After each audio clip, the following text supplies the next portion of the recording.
In a distant future of Japan, one of the most popular forms of entertainment is virtual reality games.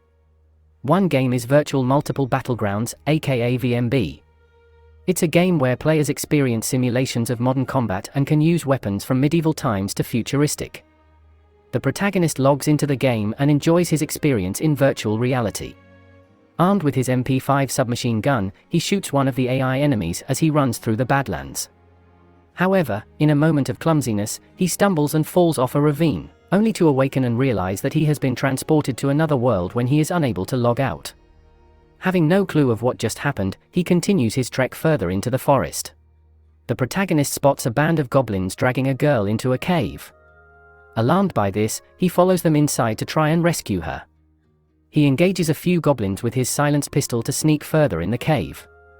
He then pulls out his MP5 submachine gun and mows down the horde of goblins before they could violate the captured girl. A goblin mage throws a fireball at him and he dodges. He finishes the mage with a bullet between its eyes, ending it. The hero unties and frees the girl from her bondage and tries to calm her down. Introducing herself as Ashley, the adventurer girl asks for the protagonist's name. He decides to go by the name Schwartz. Before they escape the cave, Ashley stabs the chest of a goblin corpse and pulls out a magic crystal, an item you trade in for gold.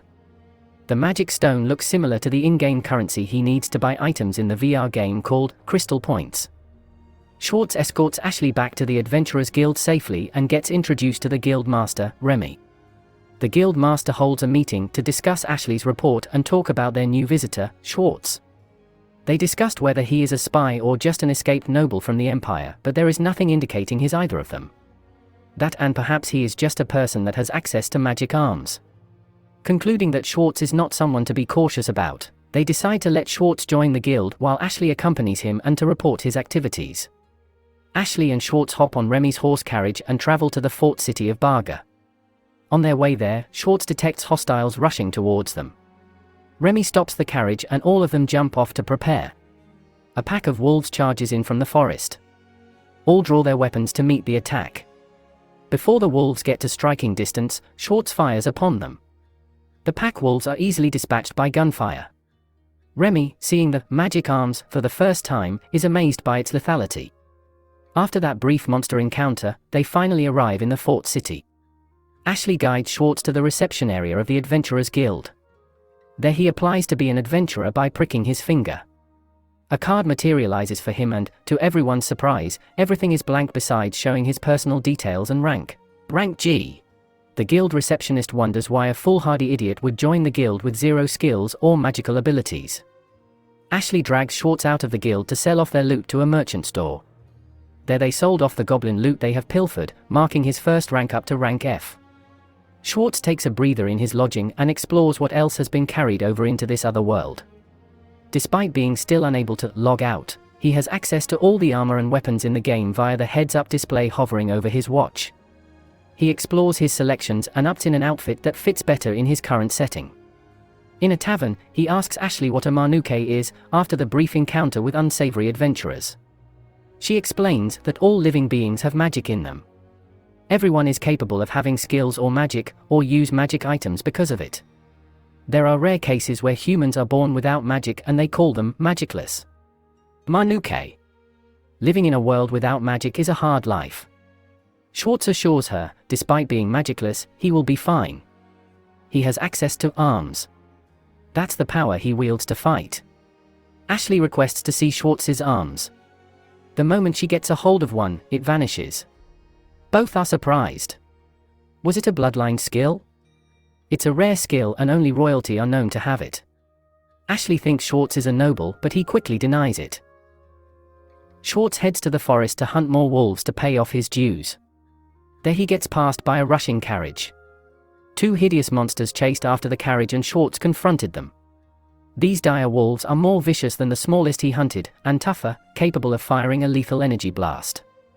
The attack explodes upon Schwartz. Fortunately, he has a countermeasure and his circular barrier shield took the brunt of it. Schwartz retaliates and pelts 9mm bullets upon the monster wolves, killing them with multiple shots to the head. The merchant checks up on Schwartz after getting dragged into a monster encounter, but Schwartz tells him he is all right. Schwartz picks up his spoils. He gets himself a brilliant non-attributed magic stone. According to the merchant, it's an item usually picked from monsters capable of magic. Introducing himself as Malta, the merchant offers Schwartz a ride back to the city. Schwartz passes on the offer as he has other places to go. Malta instead invites Schwartz to his shop when he finds the time. Seeing Malta off, the gun-toting adventurer laments that he is running out of crystal points. He has expended more bullets than he wanted and he will be running on empty soon. In his frustration, he accidentally drops the magic crystal into his terminal, which was absorbed by the menu screen. Suddenly, an important prompt pops up. He is able to convert that non-attributed crystal into his valuable resource, crystal points. He returns back to Baga and checks out the stores that sell the magic stones he needs. Magic stone is essentially fossil fuel for the use of magic items, and it powers the cities and the people who use them. That means he can purchase those stones too. To his chagrin, the non-attribute stones are way too expensive. He puts off buying the crystal for now and cashes in his dire wolf loot. Next, he pays a visit to Malta's shop in Baga. Despite its enormous size, it's just one of many branches. Malta welcomes Schwartz in the shop and brings up the topic of labyrinths being ripe with magic stones for the taking.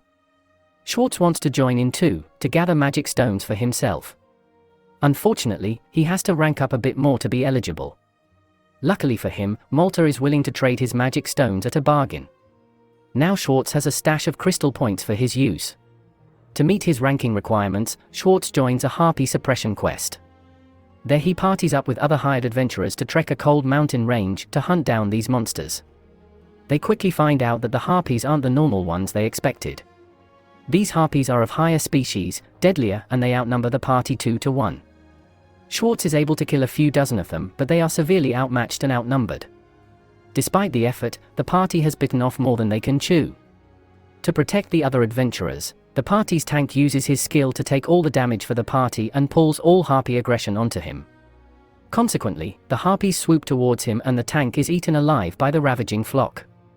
Distracted by the feast, the harpies are caught unawares by the adventurers' counterattack. Wielding his bolt-action rifle, Schwartz is able to shoot down several more harpies in quick succession. The adventurer party manages to fend off the hostile harpies until a large silhouette looms over them. The king of the skies, the Ochita, flies past them in jet-like speed, decimating the rest of the harpies in the process. The danger level of this quest has spiked dramatically as it rains down a hail of sharp feathers on the party. No one has survived an Ochita attack and they have to flee the area, else it will be their end. To put that point across, the Ochita swoops down and picks up one of the adventurers. Soaring high, out of Schwartz's range, it tosses up the hapless adventurer and eats her whole. The Ochita comes around for another pass and the party leader holds his shield high. The party leader charges up his sword for a magic slash with Schwartz behind waiting for his shot. The monster bird makes its approaches as it showers upon the adventurers with its hardened feathers. The monster hits the party leader's shield, halting its dive. Schwartz fires upon and the party leader follows up with a magic slash. The attacks make a clean hit on the monster, causing it to falter. The leader charges in for the killing until the bird immediately recovers and belches a huge magic blast from its mouth. This obliterates the leader in front of Schwartz and the concussive blast blows Schwartz away. With the leader gone, Schwartz realizes that an adventurer's life is more fragile than he had expected. To spare the remaining two, Rudy and Liz, he decides to stay and fight off the monster while they try to flee. It's something he had to do, else that monster may attack the city. Schwartz fights the Ochita head-on. As it dives and charges towards him, he keeps on firing shot after shot. A bullet hits the Ochita on the eye, causing it to falter and crash on the ground. In retaliation, it opens up its maw to let out a magic blast on Schwartz. The gunner is in an awkward position as he stands between the Ochita's breath attack and the fleeing adventurers. Thinking quickly, he summons a rocket launcher. He aims it at the maw of the giant bird. Before the Ochita could launch an attack, Schwartz pulls the trigger. A huge explosion blooms in front of the monster as the warhead obliterates the Ochita's face, killing it. The king of the skies has been slain. The two adventurers go back to Schwartz. Meeting up with them, a pang of guilt weighed on Schwartz, regretting being conservative with his resources and not using the rocket launcher sooner. The male adventurer snaps Schwartz out of his lamentation. He has to focus. The survivors need to report this incident before more harpies gather again to scavenge the corpses. Shorts needs to focus and take what they can. Shorts complies and helps out getting mementos of the deceased. He also helps the adventurers pull out materials from the Ochita with his incredible strength. He offered the materials so they can use the money to give to the bereaved families of the slain adventurers. The two of them graciously accept the offer. In turn, Shorts receives a bag of holding as thanks for his gift. They part ways and Shorts goes back to Baga. Before ranking up to rank D, Shorts will need to take a qualifying exam that consists of making his first visit to a labyrinth. Ashley will be accompanying him as an examiner. They head to the Garu labyrinth to take the test. They head down the labyrinth and immediately he makes short work on the grass wolves that attack him. Things get a little dicey when they encounter a band of goblins in the next area. He quickly mops them up by throwing a flashbang grenade and raining bullets at them. That's when Ashley is convinced Shorts will be fine all on his own. Shorts suddenly hears cries of children further in the labyrinth. Shorts and Ashley rush further in to find the children. With the slow pace of their run, Shorts thinks they won't make it in time. He decides to go ahead to stop the monster train while Ashley sees to the kids. He makes a mad dash that leaves Ashley in the dust. He encounters some of the mobs on the way to the source of the kids' cry and he proceeds to thinning the monsters down so the kids have a path. Shorts finally catches sight of the kids who sparked the monster train. A huge mob of monsters are close behind them. They will be swallowed up if he doesn't do something quick. Shorts meets the horde of angry monsters and goes between them and the fleeing children. Without hesitation, he puts his all into this attack. Shorts' outfit transforms into a heavier, futuristic armor. A huge ammo box materializes behind him, supplying him with an abundance of ammunition and grenades. He hurls a belt of poison grenades into the oncoming horde, causing the monsters to choke on its toxic fumes.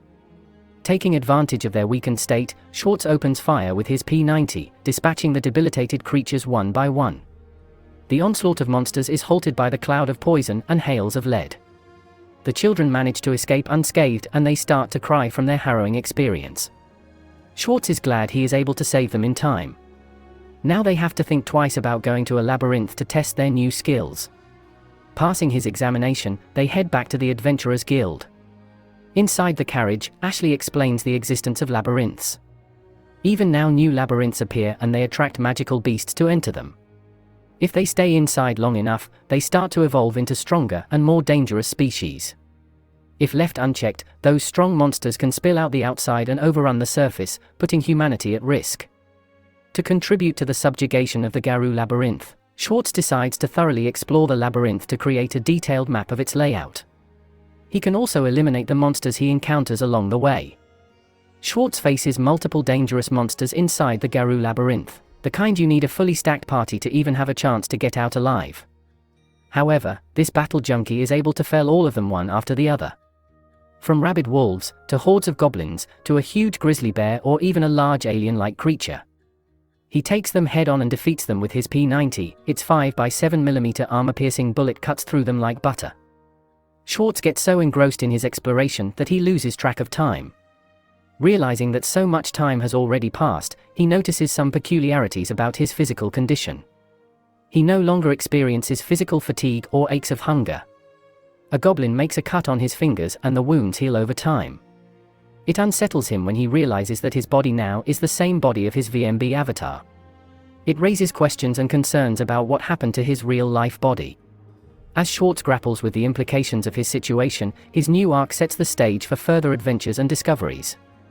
He continues to navigate this unfamiliar world he finds himself in, leveraging his arsenal of modern arms to overcome challenges and forge his path as an adventurer in this new reality.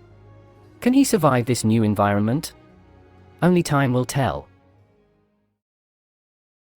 Thank you for watching Isekai'd.